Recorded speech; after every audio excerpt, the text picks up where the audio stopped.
주님의 평안을 전합니다. 오늘의 말씀은 누가복음 2장 1절에서 5절 말씀입니다. 그때에 가이사 아구서도가 영을 내려 천하로 다 호적하라 하였으니 모든 사람이 호적하러 각각 고향으로 돌아가매 요셉도 다윗의 집 족속이므로 갈릴리 나사렛 동네에서 유대를 향하여 베들레헴이라 하는 다윗의 동네로 그 약혼한 마리아와 함께 호적하러 올라가니 마리아가 이미 잉태하였더라. 로마 황제 가이사는 인구 조사를 명령했습니다. 세금을 낼 만한 사람을 파악해서 자신의 통치 기반을 다지려는 의도였습니다. 모든 사람은 고향으로 돌아가서 호적에 참여했습니다. 요셉도 마리아와 함께 베들레헴까지 먼 거리를 여행했습니다. 특히 마리아는 임신 중이었기 때문에 매우 고단한 여정이었습니다.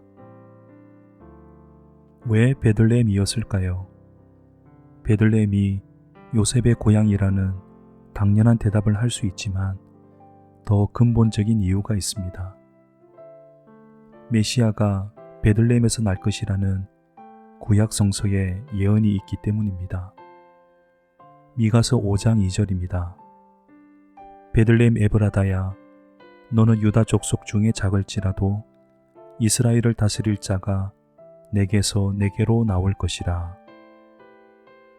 요셉과 마리아는 로마 황제의 명을 받들어 베들레헴으로 향했습니다.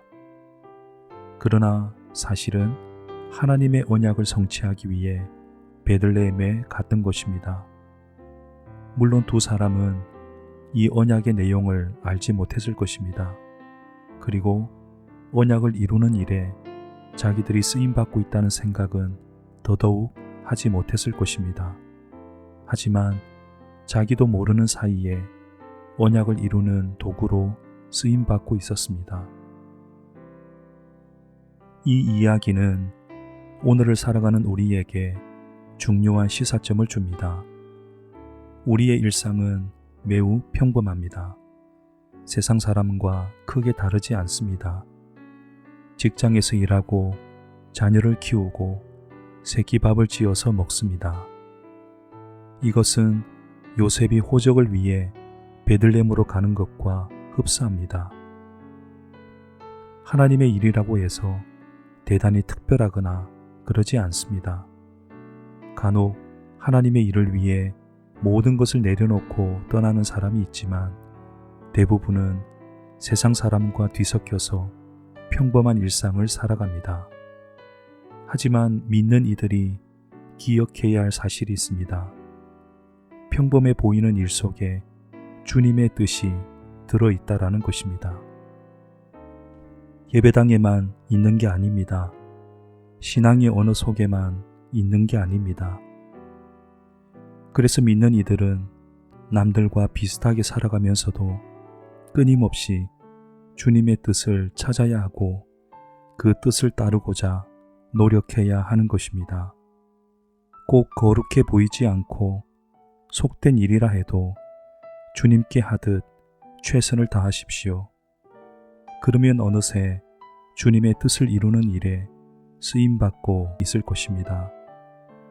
사랑의 주님, 마리아와 요셉이 베들레헴으로 간 것은 황제의 명을 따른 것이지만 사실은 주님의 언약을 이루는 행동이었습니다.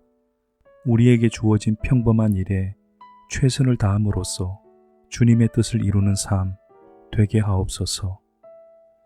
우리 주 예수님의 이름으로 기도합니다. 아멘.